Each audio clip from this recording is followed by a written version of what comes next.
E aí, turma, voltamos com mais uma aula de artes. Hoje vamos falar um pouquinho sobre a arte romana. Isso mesmo. Essa arte que foi produzida lá no período do Império Romano, lá nos séculos 7 antes de Cristo, lá pelo século 9 antes de Cristo, certo? E aí o que é que acontece? Esse tipo de arte ele tornou um exemplo muito grande de desenvolvimento artístico na era no Ocidente. E aí ela abrange, claro, um conjunto de todas as obras artísticas, arquitetônicas, pinturas, esculturas, música e literatura. Então observe que a arte romana ela esteve presente também na arquitetura, na pintura, na escultura, na música e na literatura. E hoje a gente vai conhecer um pouquinho dela. Embora aí a arte romana ela tenha sido influenciada um pouquinho pelos etruscos, pelos povos etruscos e pelos gregos. Isso mesmo, os romanos, eles tiveram um pouco dessas influências. O que foi que eles tiveram? Ele pegou um pouco da influência de cada um e transformou o seu novo estilo de arte. Isso mesmo, porque os romanos eles não copiaram e colaram. Ele só pegou ideias que eles achavam necessárias. E aí ele empregou a funcionalidade, a praticidade e a utilidade dentro das suas obras, principalmente nas construções arquitetônicas. Bom, o Império Romano ele já foi rigorosamente muito poderoso, certo? É, Além disso, eles faziam grandes festas banhadas a vinhos e, claro, apreciavam grandes batalhas, aquelas batalhas dos gladiadores, que eram os próprios soldados se combatendo entre si, ou até mesmo os soldados se combatendo contra outros animais, leões, elefantes, como existem alguns filmes hoje que é denominado o próprio nome O Gladiador. Vocês podem estar procurando aí esse filme aí assistindo. Como já falei, né, o Império Romano ele foi influenciado por dois povos diferentes, os etruscos e os gregos. E o que foi que eles deixaram de herança para essas pessoas? Então, os etruscos, eles herdou o que dos etruscos? A praticidade. E dos gregos, o padrão de beleza. Então, eles se preocupavam com a praticidade. O que seria a praticidade? É você construir algo prático que seja acessível de maneira fácil. E o padrão de beleza que os gregos empregavam nas suas obras. Então, ele se preocupava também com a beleza, mas também se preocupava com a praticidade e como aquilo poderia ser usado por muitas pessoas. Vamos agora falar um pouquinho sobre a arquitetura romana.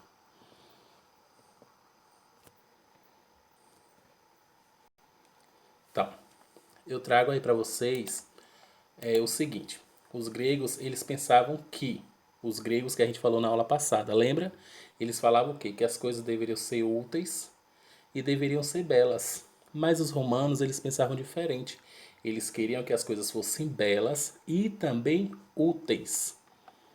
Isso mesmo. Então, observe um pouco da diferença. Então, não foi algo copiado totalmente. Então, Roma foi um dos principais centros aí culturais, certo? Os romanos eles construíram inúmeras obras públicas, estradas, arquedutos, pontes interligando cidades a outras cidades. Então observe o crescimento que já havia aí por parte dos romanos e que ia caracterizar aí uma arquitetura expressiva de um estado muito alto, de um poder muito econômico e político muito grande. Então, a arquitetura romana desenvolveu um estilo próprio. Isso mesmo, não foi copiado. Com a utilização, por exemplo, do cimento, coisa que os gregos não utilizavam até então. Eles aprimoraram também as técnicas dos usos dos arcos e as construções com tijolos. E foi na arquitetura que a arte romana ela apresentou a maior expressividade com as construções monumentais que refletiam a riqueza e o apogeu daquela civilização. Então, Dentro da arquitetura romana aí, um dos legados mais importantes deixado pelos etruscos aí para os romanos foi o uso dos arcos, certo? E das abórbadas. Isso que vocês estão vendo aí. Então, os arcos e abórbadas foi algo deixado aí pelos etruscos que os gregos puderam utilizar muito na sua arquitetura. Então, com esses arcos aí, eles começavam, os romanos eles deixavam os ambientes com mais espaço.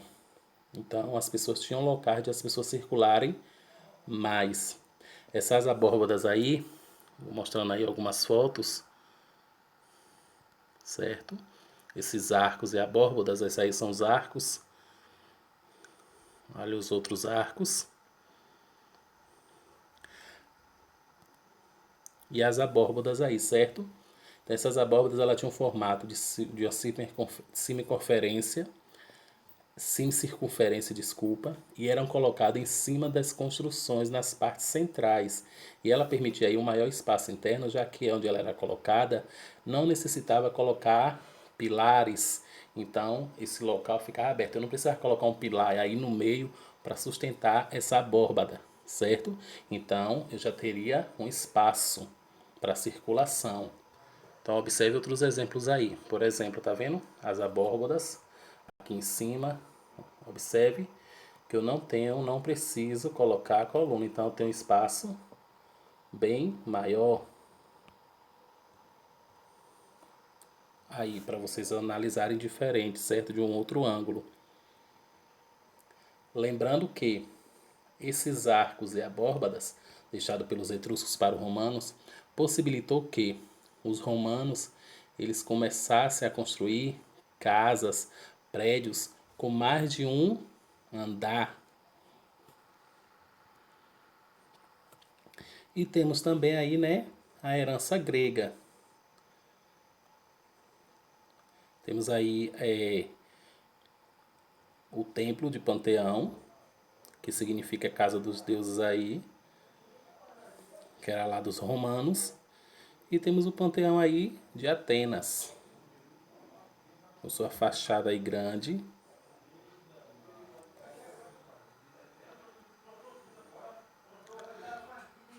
Tinha outras características também que eles utilizavam também, que eles utilizaram dos gregos, que foi a questão das temáticas aí, né, registradas nesses frontões aí, que eram esses desenhos aqui, que registravam as suas batalhas, as suas conquistas também.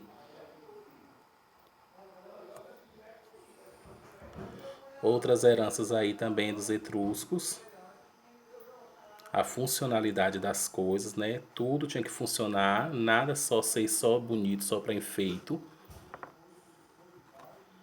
E a arquitetura romana também, ela serviu para demarcação aí através de pedra, de muralhas, para demarcação aí de territórios.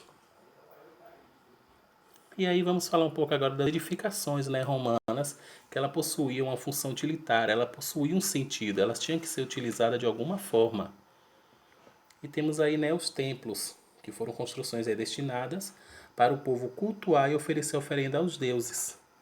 Então, essas construções aí valorizavam mais os espaços internos aí dentro.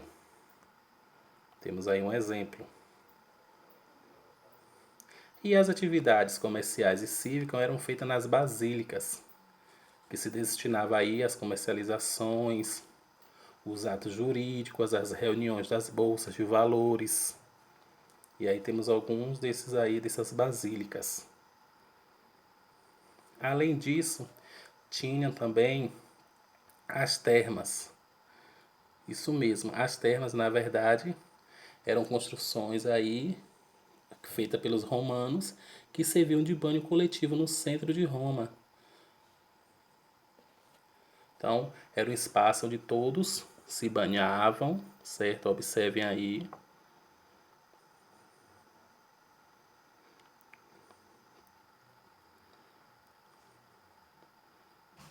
Era um banho em conjunto que você tomava com outras pessoas também. Era como se fosse um spa que a gente conhece hoje.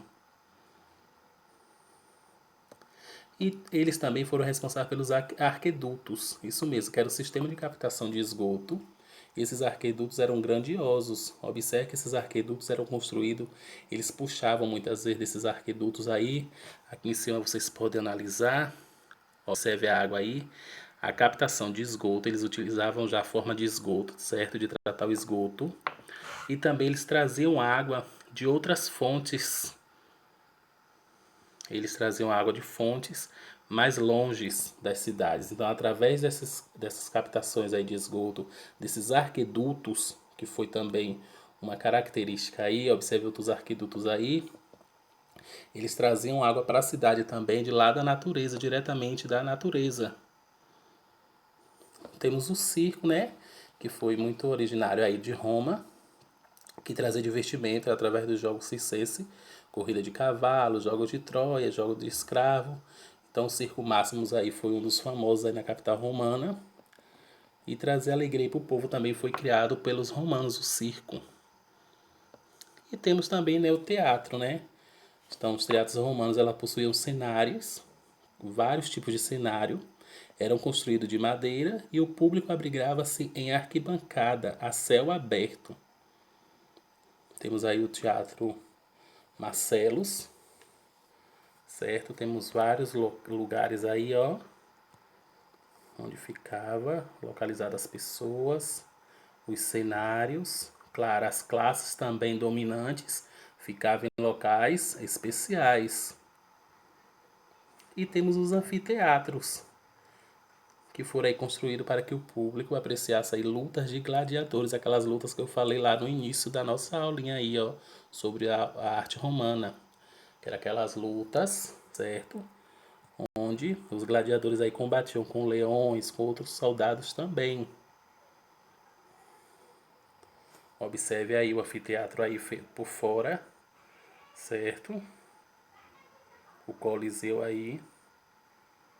Temos também os Arcos do Triunfo, que eles eram construídos para homenagear os imperadores. Cada arco desse aí, cada general que vencia uma batalha era construído um arco triunfal desse aí. Então, na cidade de Roma, na França, vai ter muito desses arcos espalhados.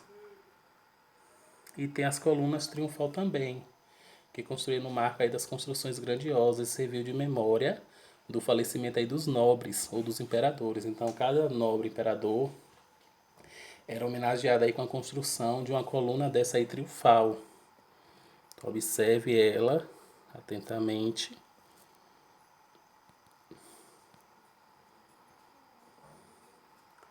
Temos aí, observe também algo que ele herdou. Eles herdaram o que eu falei lá no início, dos gregos.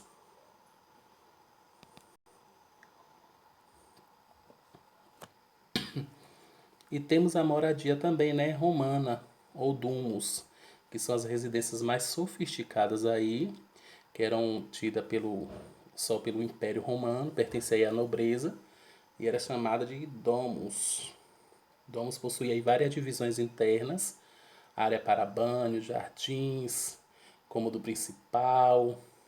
Então, observe que era tudo uma casa enorme, mas tudo em seu determinado local, no mesmo espaço. Então, observe aí uma foto maior. Galera, observe que olha a diferença do crescimento que teve do século aí que a gente falou, né? Lá atrás dos gregos e agora para os romanos, então já teve grandes avanços. E vamos falar agora um pouquinho da escultura romana, né? Que eles buscavam aí seguir um estilo grego também, que era a elaboração de esculturas aí, e um dos principais objetivos dessas esculturas era buscar a perfeição aí, e claro, os deuses dos imperadores eram os principais temas de esculturas nessa Roma antiga aí. Então, eles esculpiam os seus deuses, os seus imperadores, para mostrar a grande força que Roma tinha. E na pintura aí, né, temos os murais em afresco aí. Vou estar mostrando a foto para vocês aí, mais na frente. Então observe aí as pinturas romanas. Então, essas pinturas aí recorreram ao efeito da tridimensionalidade, aí é como se estivesse saindo algo da parede. São representativos, certo? Eles pintaram também cenas religiosas, figuras do cotidiano, figuras mitológicas, conquistas militares, paisagens também normais, retratos, pinturas populares. E os pintores aí romanos, eles utilizavam tintas extraídas da natureza, do pó, do vidro, do metal, até mesmo dos molúsculos e das seivas das madeiras. E além disso, os romanos foram também capazes de começarem a criar os mosaicos, que são essas pequenas pedrinhas coloridas, certo? Que pode ser de vidro ou pedra. E aí eles quebravam e formavam grandes desenhos, grandes mosaicos, como vocês estão vendo aí nessa imagem. E esse foi um pouquinho da arte romana que nós conhecemos hoje. Espero que vocês tenham gostado e vamos lá.